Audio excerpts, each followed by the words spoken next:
Ieri l'allarme lanciato da alcuni automobilisti e conseguente chiusura della strada.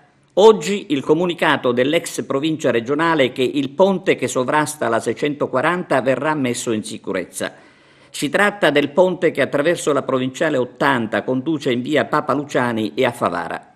Ieri i vigili del fuoco sono intervenuti per rimuovere alcuni calcinacci. Per consentire il lavoro la strada è stata chiusa al traffico senza però predisporre degli appositi segnali in modo da evitare agli automobilisti provenienti ad esempio dalla statale 122 di immettersi nel budello senza via d'uscita, se non dopo una estenuante attesa con la temperatura che a quell'ora ha sfiorato i 40 gradi.